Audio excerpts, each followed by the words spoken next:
So I think it's fair to say, here on Automotive Grace, I am a car guy. I enjoy driving. I enjoy driving myself. Do I enjoy other people driving me? That's a no. I do not enjoy other people driving me.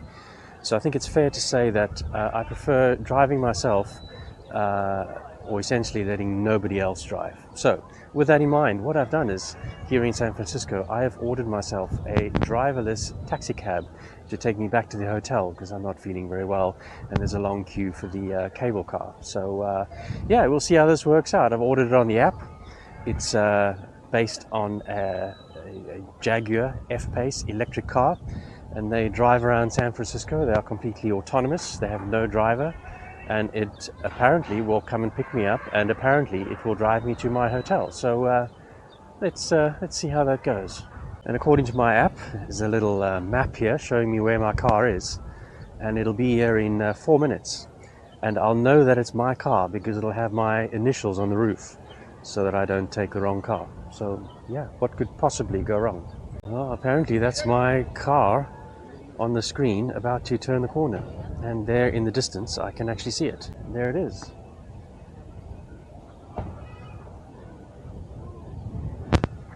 Need to just check that it has my initials on the top of the car, which I don't see it, but I'm hoping this is it. Unlock according to this. Open the door and get inside. Good to see you, Andrew.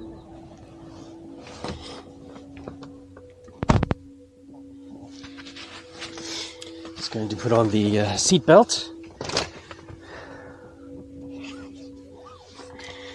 and show you around. Oops.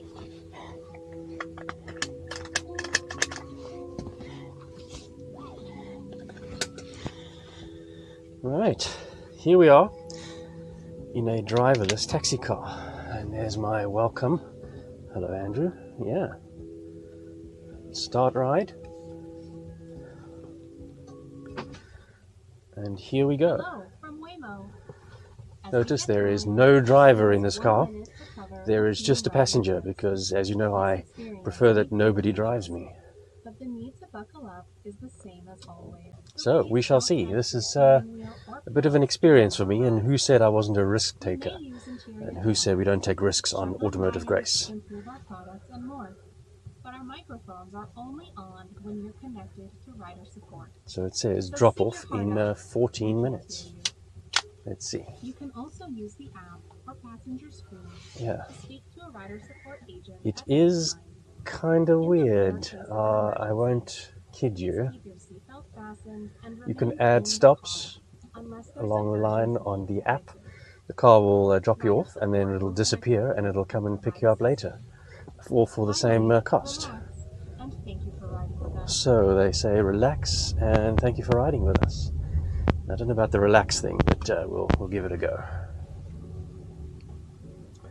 And you can see on the screen that's what the car is seeing. All the LiDAR. And we're coming up to a red light. Yep, it's recognized, the red light. Plus there's a car behind us.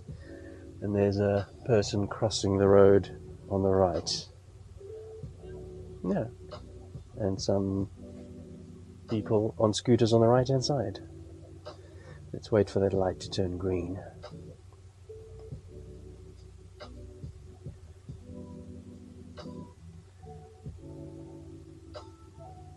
I think I'm gonna pause that music. Yes. Okay, off we go.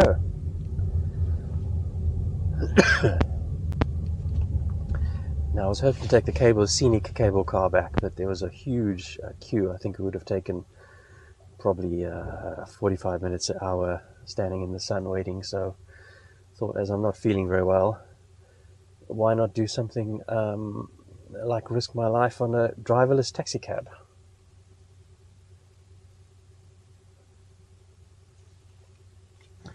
So there's some options here like pullover, support if you want to speak to somebody, and you can change the music as well if you like, but no, I think I'll just sit here and enjoy the ride. So to confirm, still no driver in the car.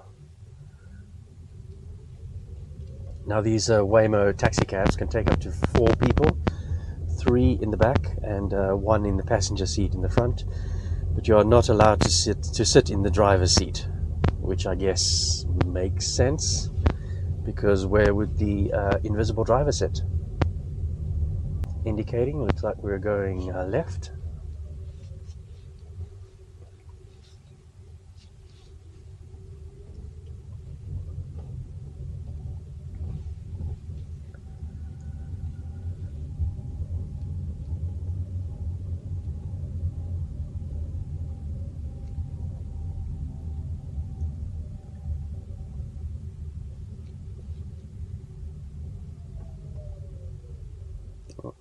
Stop sign.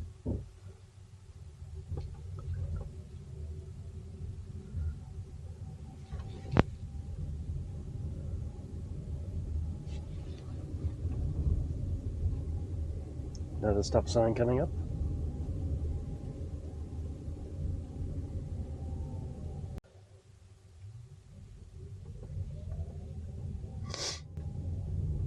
Going off a very, very steep hill.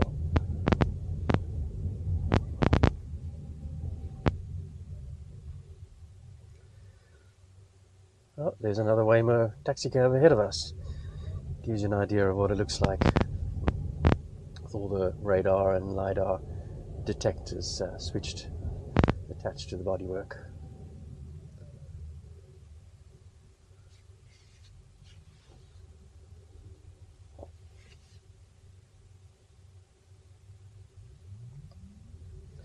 Major, major steep hill coming up.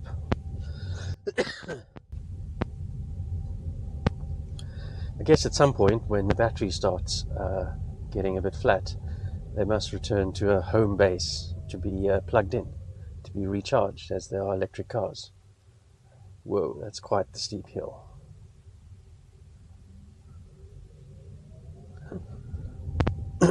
Definitely glad I did not walk up here.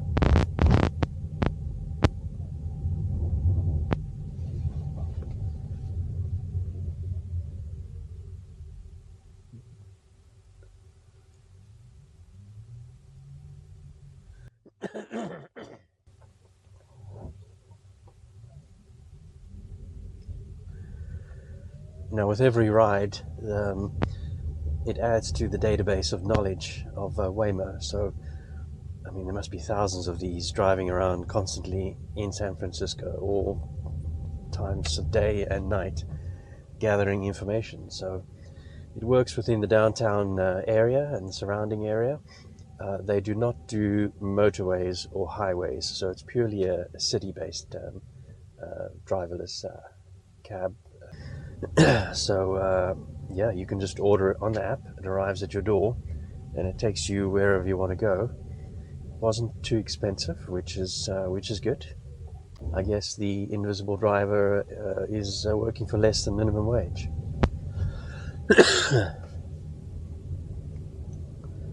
Yeah, I must admit, apart from visibly not having a driver, it's perfectly fine. Not jerky or anything, very smooth, very law-abiding. Yeah, very comfortable. It's a pity, I guess, that Jaguar no longer produce cars, because if you wanted to increase the fleet, what would you do? You'd have to develop a completely separate new model of car. I noticed another service provider driving around with prototype cars. It was called Zoo X, and they were prototype testing vehicles fitted with all the radar and the LiDAR. So I guess Waymo are going to have some competition soon in the driverless taxicab market. Quite enjoy watching the screen because you can see what the car sees. For example, the stop sign coming up, cars crossing, zebra crossing, and we're coming over the hill now, so big downhill coming up.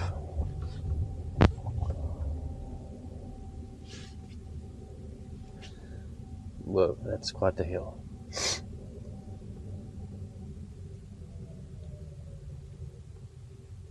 Just waiting for the light to change, and there we go, green light.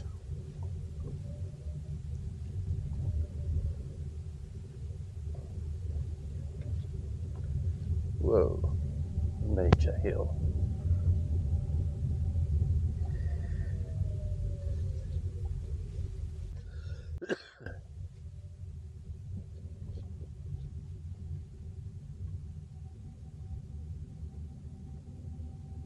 And well, you also don't have to make a chit-chat with the invisible driver. There are cameras on in the car recording what you're doing, but there are no microphones on unless you're speaking to one of the support people. So you can talk about things, well, apparently you can talk about things that are private and it won't be recorded, but I don't think I would.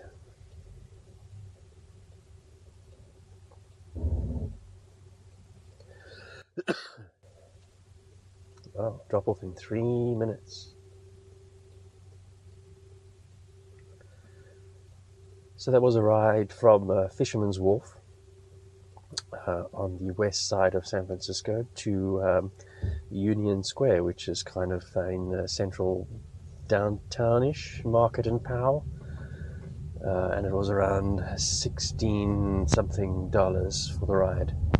So, yeah, not something you'd want to use every day or too often, but on the occasion.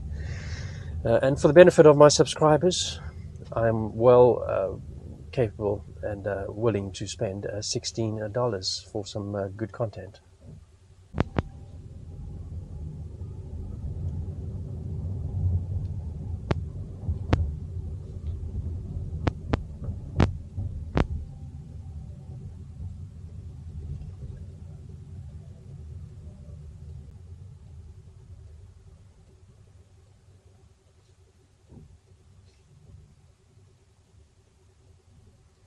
Nice classic BMW 325 in front of us.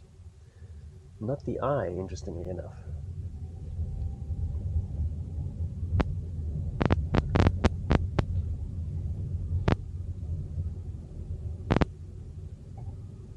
For your safety, the doors will remain locked when we arrive.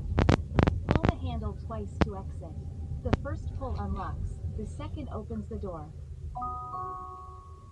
Don't forget your phone, keys, or wallet. There are more drop-off options in the app. Well, now the big question is, will I actually be able to get out of the car? And what if I had to get out in an emergency?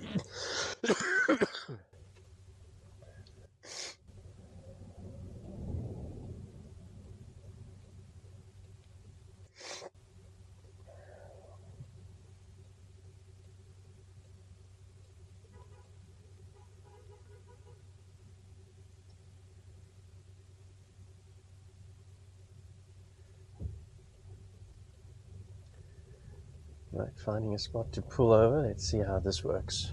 I think we're almost there. Yeah, this looks pretty good. Okay, seatbelt off. Vehicle approaching. Phone check. Bag check. Open the door twice. Once, twice. There we go. Thank you, Mr. Invisible Man. Make sure it's clear before. And shutting the door. Huh. That's kind of cool. What do you think? Would you risk it? And this is the car with no driver.